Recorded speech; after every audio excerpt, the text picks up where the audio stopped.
Good evening. Thanks for joining us. Tensions are high in the Shuswap region tonight as 3 fires that emerged into a mega fire continue to destroy homes and infrastructure. The weather is helping firefighting efforts, but now anger is flaring up between residents and government officials.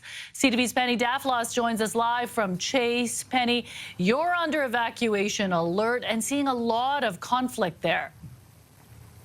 Well, mi-jung, we're essentially in the shadow of the Adams complex fire, so there's already a lot of anxiety around that. In fact, the community center behind me is just covered in sprinklers ready to go at a moment's notice.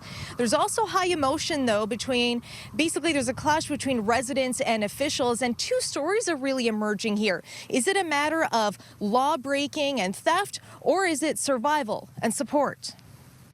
The West Shuswap is smothered in thick smoke from the aggressive Adams complex megafire that's destroyed entire swaths of communities on the North Bank. It is devastating out there. There is not one BC wildfire member out there helping them. On the South Bank, Chase residents are banding together to send food and generators to those staying behind in fire-ravaged communities. It's frustrating. We're angry. We kind of feel helpless, and we're just trying to help. 25 kilometers to the east, Blind Bay residents are facing arrest for doing the same. It's disheartening. It really is. Like, this is people helping people, and we're stopping that from happening. The BC Wildfire Service is now bringing RCMP to protect equipment they say is being stolen, while the province is demanding compliance. If you are under an evacuation order, you must leave immediately. This isn't a suggestion.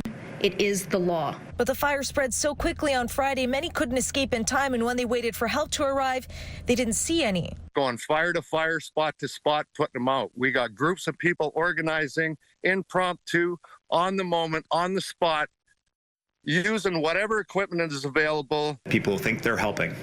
They are not.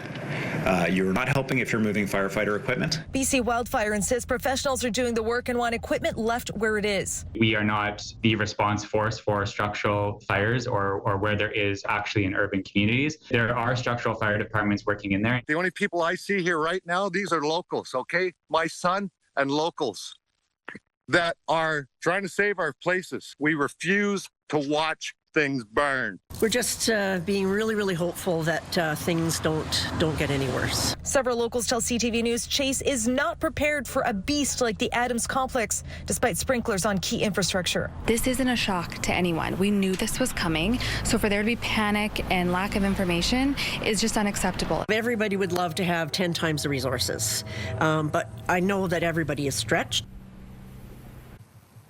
And Penny, officials also made a point of addressing online talk about a controlled burn. Is it true there was a controlled burn in that area right as the winds were picking up?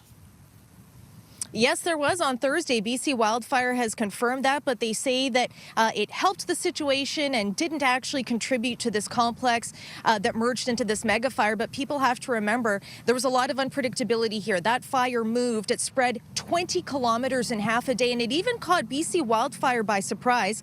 It torched a camp where wildfire fighters had been staying. They now have to travel here from Kamloops, which is complicating logistical efforts.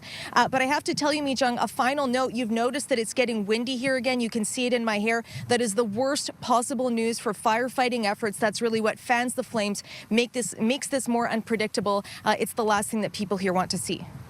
And we'll be monitoring that tonight then. Thank you, Penny Daflos, reporting live tonight from Chase.